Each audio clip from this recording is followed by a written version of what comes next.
Então vamos lá. Mais uma pergunta ligada à terceira vinda de Cristo. Eu achei, esse dia eu estava pensando nisso, vou colocar essa pergunta aqui. Olha que pergunta maravilhosa, formulada por mim. Olha que maravilha.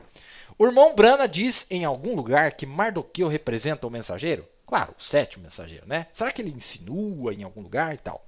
Primeiro, vamos dar uma olhada na escritura que fala de Mardoqueu. Havia então um homem judeu na fortaleza de Suzã, cujo nome era Mardoqueu, filho de Jair, filho de Simei, filho de Quis, homem benjamita. Mesmo nome que o pai de Saul tinha, né? Quis. Mardoqueu, filho de Jair, filho de Simei, filho de Quis, homem benjamita, que fora transportado de Jerusalém com os cativos que foram levados com Jeconias, rei de Judá, ao qual transportara Nabucodonosor, rei de Babilônia. Este criara a Radassa, que é Ester, filha do seu tio.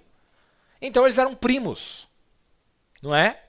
Então Mardoqueu cuidou da sua própria prima, porque não tinha pai nem mãe, e era moça bela de aparência e formosa à vista, e morrendo seu pai e sua mãe, Mardoqueu a tomara por sua filha. Então eram primos.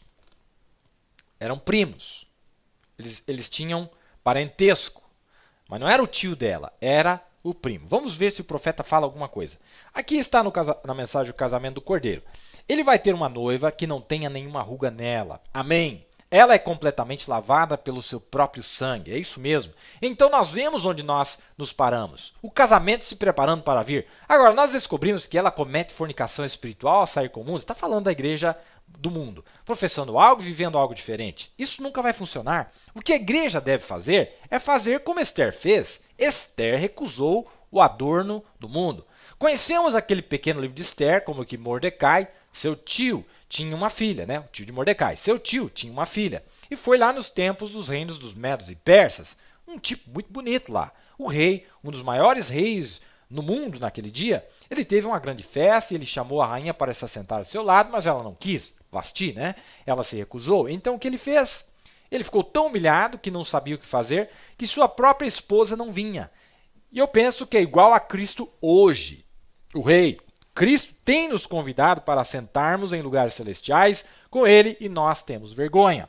Muitas pessoas têm vergonha de dizer que eles têm o batismo do Espírito Santo. As pessoas pentecostais, é verdade, têm vergonha de dizer. Temos vergonha dele. Olha, irmão,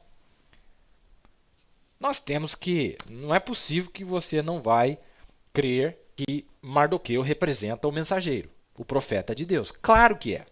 Claro que é. No dia do convite, onde todas as igrejas foram convidadas, a sétima era, onde todas as denominações afloraram no seu clímax, não é? Na sua beleza, com toda a sua suntuosidade, apareceu uma meiga, simples, humilde moça chamada Ester. Mas ela foi criada, ela era órfã, não é?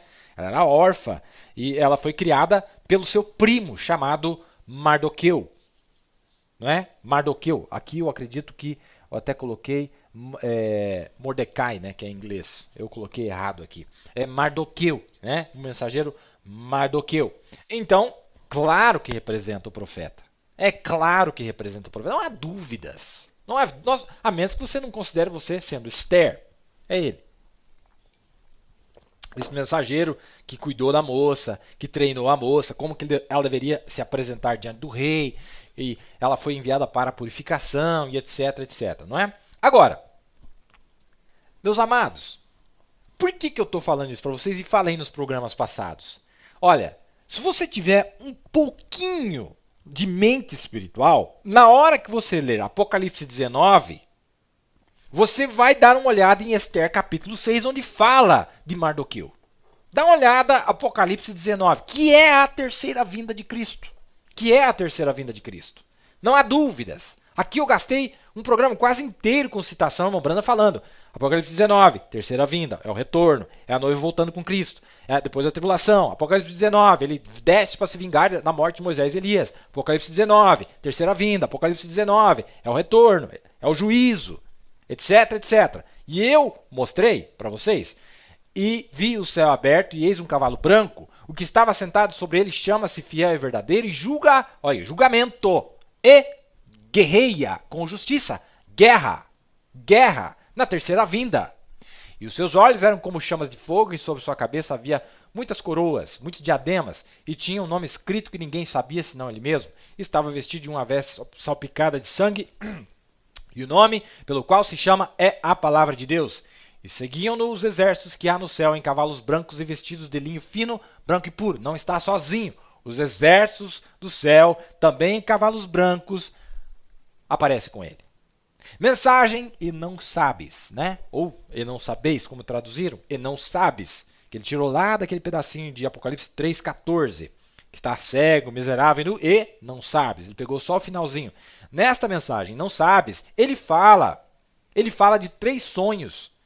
Ele fala de 3 sonhos, e toda esta mensagem, se você não leu ainda, leia a mensagem e não sabes. A mensagem e não sabes, olha o nome da mensagem, e não sabes. Esta mensagem, ele está inteiramente falando da terceira vinda de Cristo. Porque a única escritura que você vai associar com o que ele está falando lá, leia lá para você ver, é com Apocalipse 19. Bate certinho aqui, fala que os exércitos seguem, lá mostra que o irmão Junior Jackson, ele desaparece nos céus e ele manda um cavalo branco para ele, um cavalinho menor, que estava sentado, etc, etc. Depois fala as famosas visões, não é? O sonho do irmão que estava no caminho alto, são 3 sonhos que ele fala tanta coisa nessa mensagem, está falando do outro lado. Está falando do outro lado, onde mundialmente famoso se fala, cavalgarei este caminho uma vez mais, que eu vou fazer uma pequena crítica aqui para os que estão do lado de cá, que não acreditam no retorno do profeta, da maneira que é apresentada pelos nossos queridos irmãos, mas eles também ficam com medo e nunca falam. Por quê? Porque não sabem explicar, porque não tem, ou não tem pelo menos o desejo de ir procurar o que significa tudo isso que o profeta diz para nós. Cavalgarei esse caminho uma vez mais. E tem inúmeras citações. Eu só deixei a poeira baixar um pouquinho, porque a coisa estava muito fervendo. A chaleira estava apitando demais. Só deixa o negócio passar. E depois nós vamos falar exclusivamente, nós vamos falar do retorno do profeta. Todas as citações onde ele fala, da onde que tiraram essa ideia, né? Que eu estou colocando entre aspas, porque não é ideia, ele falou mesmo. E não foi nenhuma nem 2 vezes, ele falou inúmeras vezes sobre ele voltando. Agora, a questão está no seguinte, a noiva vai voltar. O profeta vai voltar, a noiva vai voltar, é um retorno, é o termo que o profeta usou, é o retorno. E para onde que ela volta? No paraíso de Deus? Não, não é no paraíso de Deus, vai voltar no inferno. Vai estar o inferno aqui na terra na hora que ela voltar aqui. Ai meu Deus, me ajude que eu vou receber mais chamas aquecidas, mas não tem problema. Quando ela retornar aqui, vai estar no ápice da fúria de Satanás, o cavalo baio vai estar na sua maior força. E o anticristo estará cavalgando na sua maior força, não tem problema não. Vem aí com todo o teu exército, tudo que você tiver, porque Cristo também vai voltar na sua maior força. Esses em cavalos brancos vão voltar na sua maior força. E aí, meu amigo, vamos medir força.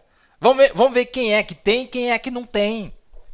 Vamos ver quem é que tem e quem é que não tem. É depois. Sabe por quê? Porque quando nós vamos para as bodas, irmão, nós vamos lá para receber a glorificação, para estar na presença dele sendo glorificado, que é um estágio. E eu ia ler para vocês aqui, hoje não vai dar tempo. É um estágio. Isso aí começa, profeta, no dia que você é salvo, você começa a ser glorificado. E os 3 anos e meio lá vai ter um propósito. Na presença da Shekinah vai acontecer algo. Assim, logo já aqui embaixo já acontece. E vai continuar a fervilhar, a um turbilhão, não é? Vai continuar. E a coisa vai ser bonita, meus amados. É um quadro que eu, particularmente, achei maravilhoso. Nós vamos retornar aqui. Então tem a parte 2. Vai ter uma parte 2 aqui com essa coisa que está aqui embaixo. Não é assim tacando fogo e acabou. Não, tem todo um processo judicial. Não, tem que olhar olho no olho, tem que resolver as coisas de uma maneira um pouquinho mais complexa do que isto. Quando nós retornarmos aqui para a Terra. O que vai estar acontecendo naquele tempo? Bom, o que vai estar acontecendo naquele tempo? Depois do período da tribulação. Se você já se esqueceu, deixa eu ler para você algo aqui, Quer ver? Ó? Só me dá um tempinho que eu vou achar para você. O que vai estar acontecendo naquele período depois da tribulação. Diz assim, ó, Zacarias 13. Zacarias 13. Olha aí, ó. E acontecerá naquele dia, diz o Senhor dos Exércitos, que tirarei da terra os nomes dos ídolos, e deles não haverá mais memória. E também farei sair da terra os profetas e o espírito da impureza. E será que quando alguém ainda profetizar, seu pai e sua mãe que o geraram lhe dirão, não viverás, porque mentirosamente falaste em nome do Senhor? E seu pai e sua mãe que o geraram traspassarão quando profetizar? E acontecerá naquele dia que os profetas se envergonharão cada um da sua visão, quando profetizarem, nem mais se vestirão de manto de pelos para mentirem, mas dirão, não sou profeta não, sou lavrador de terra, porque tenho sido servo desde a minha mocidade. Olha, meus amados, eu quero que você pense, antes de você ignorar e jogar num canto, eu quero que você pense com bastante atenção. Como é perguntas e respostas, então eu estou usando este tom aqui. Como um colega me criticou, não, mas você fala com convicção. Você quer que eu fale como? Sem convicção? Eu acho, mas não sei, aqui a Bíblia falou, mas não sei. Me criticou porque eu falo com convicção. Meu Deus, como que eu respondo um irmão desse? Mas tudo bem, vamos lá. Tem mais coisa aqui. Tem mais coisa. Falamos. Apocalipse 19, bota no quadro de novo, vamos lá. Aqui é a terceira vinda. E vi o céu aberto e eis um cavalo branco. E o que estava sentado sobre ele chama-se fiel e verdadeiro e julga e peleja com justiça. E os seus olhos eram como chama de fogo e sobre a sua cabeça havia muitos diademas. E tinha um nome escrito que ninguém sabia senão ele mesmo. Estava vestido de uma veste salpicada de sangue e o nome pelo qual se chama é a palavra de Deus. E seguiam nos exércitos que há no céu em cavalos brancos e vestidos de linho fino, branco e puro. Olha que bonito, não é? Bom, agora, veja isso comparado com Esther, que eu li para vocês. Esther capítulo 6. Eu pulei um pouquinho aqui, entrando a mão. Ele disse, que se fará o homem de cuja honra o rei se agrada? Então, Amã disse no seu coração, de quem se agradará o rei? Para lhe fazer honra mais do que a mim. Pelo que disse Amã ao rei, quanto ao homem de cuja honra o rei se agrada, traga a veste real, ou as vestes brancas, que o rei se costuma vestir, monte também o cavalo em que o rei costuma andar montado, e ponha-se-lhe a coroa do rei na sua cabeça, e entregue-se a veste e o cavalo à mão de um dos príncipes do rei, dos maiores senhores, e vistam dele aquele homem de cuja honra se agrada, e levem-no a cavalo pelas ruas da cidade, e apregoe-se diante dele. Assim se fará o homem de cuja honra o rei se agrada. Esther, capítulo 6, falando, não é? Por que eu comecei com essa pergunta sobre... Será que Mardoqueu é o profeta? Representa o profeta? Ora, se ele representa o profeta, veja a semelhança entre Apocalipse 19, né? A visão de Apocalipse 19 e a visão de Esther, capítulo 6. Não é? Quem olhava de longe, é o rei que está chegando, é o cavalo do rei, é a coroa do rei, é a veste do rei. Mas quando chegava perto e ia olhar, não era. Era uma outra pessoa que estava ali. Mas vamos lá, mas eu já passei por isso, mas tudo bem, né? Tudo bem, vamos continuar. Outra coisa que eu achei interessante chamar a atenção de vocês. Eu sinto que vocês são meus filhos. Vocês são as estrelas que, reticências. Se eu tiver uma coroa quando eu chegar lá, vocês serão aquela joia, a parte externa brilhante na coroa de meu ministério. Quando for coroado, vocês serão aquela joia. Então aqui nós vamos ver que coroa também fala de pessoas, não é? Fala de um grupo de pessoas. Outra coisa que eu achei interessante, uma escritura muito bonita. A mulher virtuosa é a coroa do seu marido. A mulher virtuosa é a coroa do seu marido. Mas a que procede vergonhosamente é com apodrecimento nos seus ossos. Provérbios 12, 4. Fica aí, você pode estudar.